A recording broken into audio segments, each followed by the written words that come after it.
If someone is gonna hold you accountable for actions that are just absolutely incorrect, that is not them being toxic. When it's time to actually stop talk about Black issues, nobody wants to be Black anymore. When it's time to be anti-Black for real, nobody wants to be Black anymore. I'm confused. Nobody owes you anything. Just because you follow an influencer, because you follow a celebrity, doesn't mean that they owe you anything. Why can't we normalize healthy relationships? Why can't we normalize marriage? Why do we have to normalize baby mama culture and struggle love? Everybody can eat. There's a spot at the table for everyone to get their coin. Hey guys, what's up? It's Cam. Welcome back to my channel.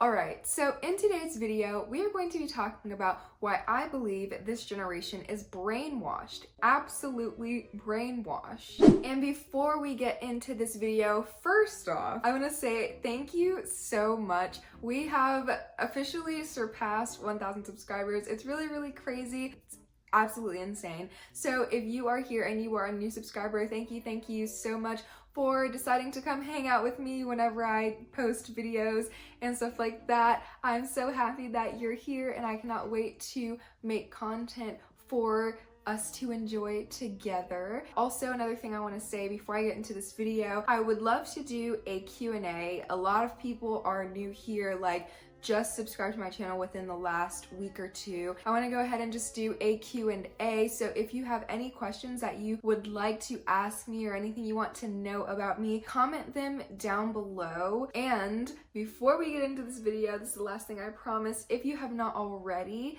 and you like natural hair commentary and lifestyle content, go ahead and subscribe to my channel down below, as well as click the notification bell right next to it so you never miss another one of my uploads. That's the only way you're going to be notified whenever I post my new videos. And also, if you want to keep up with me outside of YouTube, you can follow my social media.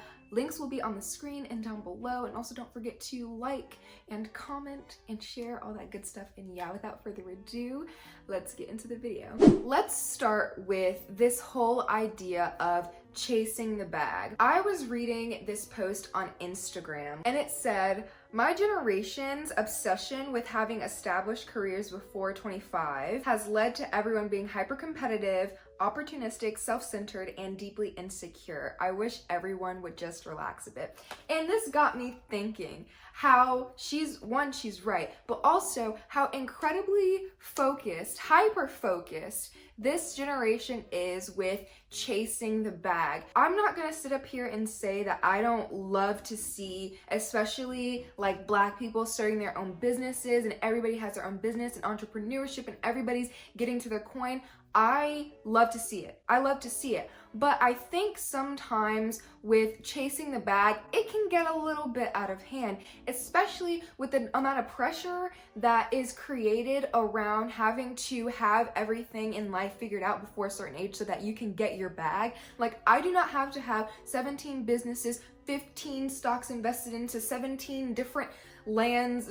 I don't have to have all of that before I'm 21. I don't even have to have freaking business of my own before 18. I don't have to have any of that. And I feel like the reason why we're so focused on chasing the bag, I think social media is a part of it, but in relation to the Black community specifically, I think the reason why we're so obsessed with getting to our bags and everything like that is because a lot of us, like, we don't come out of wealth. And so being able to have the means or being able to get access to the resources and materials you need to create a business, and then being able to create said business and it be very lucrative and you're able to make a lot of money off of it, like 6 figures, 7 figures. Now that we're coming into an age where we have all these resources and we have all these materials and we have access to the knowledge and being able to build a foundation and able to actually get things to go after these goals and to make these businesses. Everyone just wants a business. So at this point, it's like everybody has a business and we have like 10, 15, 20,000, 11,000, 100 of the same business. Everybody is so competitive and now it's starting to become a dog eat dog instead of, okay, I made a successful business. This is how I did it. Let me show you. Once someone comes into the knowledge of how to create a successful business, like they're not willing to share that information so that the next person down can create a successful business. We're too focused on someone maybe being able to take away opportunities from me because their business might be more successful than mine. So instead of encouraging everyone to start businesses and instead of making this knowledge accessible to everyone, people are so hush hush about about it, and it's like everybody can eat. There's a spot at the table for everyone to get their coin. Anybody can be an influencer if they want to. Anybody can start a lip gloss business if they want to. Anybody can start a press-on business. Anybody can start any business, a clothing line, selling bundles, doing whatever. With the way that we look at it now, it's like chase the bag, chase the bag, chase the bag, and the only person that can chase the bag is me. Nobody else can chase the bag, because if they chase the same bag that I chase, then I'm not gonna get any of the bag, and they're gonna get everything that I want. I'm not gonna get anything, when that's not true. Even though there may be people that are chasing a bag in the same field as you, that doesn't mean that you're not gonna be able to get something. There's a spot for everyone at the table. Everyone can eat. We're so obsessed with chasing the bag now that we're not even taking the time to think about ourselves and really think about our future and what we want and what it is we actually want to do, because we're just so focused on getting to the money, getting to the money, getting to the money, and we're not actually trying to figure out what it is that we need in order to be successful, whether that's going to college, whether that's going to the military, whether that's going straight into the workforce, into trade school, or whether that's just being an entrepreneur and flat out creating your own business and just going from there. We don't really know. All we're focused on is the money, and all we're focused on is chasing the bag, which, like I said, don't get me wrong, go get that coin, sis. Like, go get your coin. I love to see it. We have to normalize not having all of these things, and we have to normalize letting people go at whatever pace is comfortable for them, and letting people do things in their own time and not in a time that society says that you need to do stuff. Does that make sense? Baby mama culture and struggle love has got to go. I am so sorry. But normalizing being a baby mama, especially in today's generation, wow. I don't know anybody who just wants to be a baby mama. And what's crazy is the only things that you see when it comes to being a baby mother, being a baby mama, whatever you want to call it, it's always negative, negative, negative, negative. In some situations, being a baby mama was what's best for the woman, the man, the child, whatever. But in most cases, we're just creating broken homes for no reason.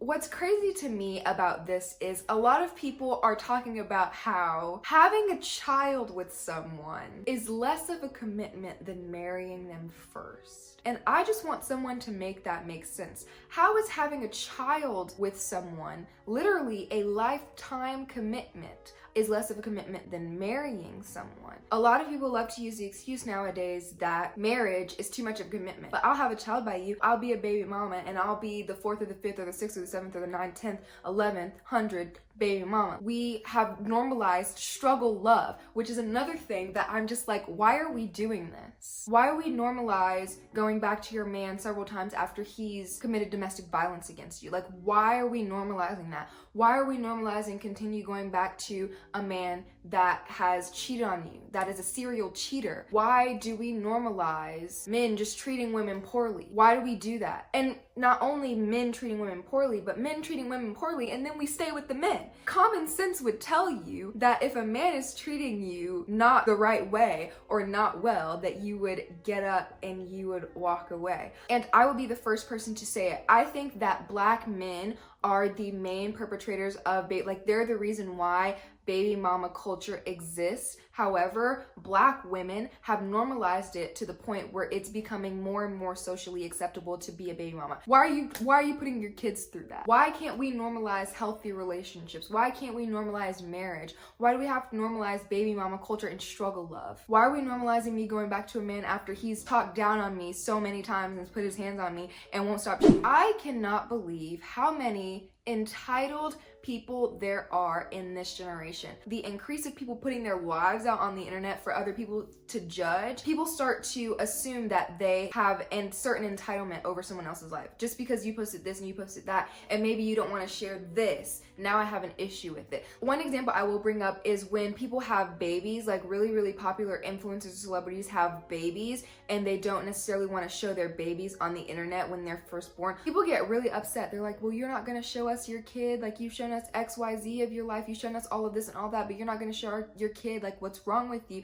And it's like, sometimes people just don't want to share stuff, and y'all have become so entitled that y'all think that people owe y'all something. Nobody owes you anything. Just because you follow an influencer, because you follow a celebrity, doesn't mean that they owe you anything. And so many people are so entitled over life that's not even theirs that it's kind of crazy how you would just be like that. And I think that whenever it comes to Black culture specifically, I talked about this a little bit in my Unpopular Opinions Black Edition video. If you haven't checked that out already, I will link it in the cards. I think when it comes to Black culture, people are also entitled. They feel like just because we haven't said anything this far, because we've let them get away with it this long, that now that we say something, like it's null and void, and that they should continue to be able to get away with it because we haven't spoken up about it now. When it's like, why are you being entitled to a culture that's not yours? Like, sometimes I feel like non-Black people are so entitled over Black culture that it mesmerizes me that some of y'all want to be so Black, but when it comes to actually being Black, everybody want to dip out like they didn't see anything, like they never said anything, like they never wanted anything. Everybody wants to dip out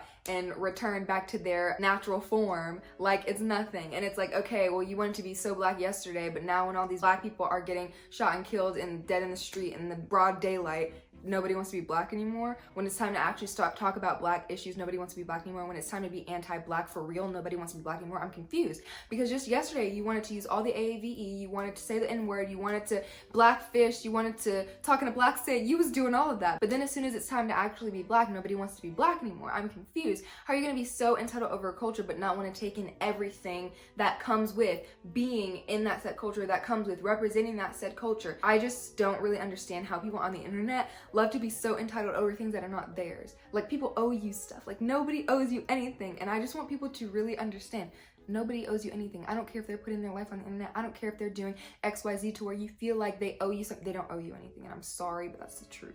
Social media is not to be taken for gospel. I do not know why you guys believe everything that you hear and see on the internet. Just as much as you can find facts that are based in realness, you can find things that are just completely incorrect and completely wrong, or are not based in any truth, or not based in this reality that we live in the world today. And so the fact that a lot of people go on the internet and seek information and believe whatever they see and then spew that information back, and it creates this whole chain and cycle of just complete wrongness, is beyond me. We've gotten so wrapped up in consuming media that now we cannot distinguish what is truth and what is false. And it's created this culture of just not really knowing what you're talking about. Somebody makes a statement on Twitter and all of a sudden they're woke when really they're just dead wrong. And a lot of people are following behind them like mindless minions, not even knowing that what they're saying is completely incorrect. I'm gonna bring up the Gorilla Glue girl situation with Tessica Brown just really briefly. How a lot of people got so upset. They got so upset when they heard that she was gonna be suing Gorilla Glue, because that's what TMZ posted on their page. And it wasn't even true. Tessica Brown didn't say nothing about no suing no Gorilla Glue, but everybody wanted to go up in arms about her suing Gorilla Glue because they just felt like she didn't deserve to get no money, like she's stupid, she's this, she's that, like how was she gonna sue Gorilla Glue, like it's clearly on the bottle. And then some people were turning into lawyers and talking about like, well yeah, she can sue and this and this and that. And it's like, y'all are fighting over something that doesn't even exist. Tessica Brown wasn't gonna sue anybody over anything. Y'all just made up this fake story, and because y'all made up this fake story and you got a bunch of people to believe it, now there's people believing in something that's not even real. They're investing their time and energy into something that isn't even real.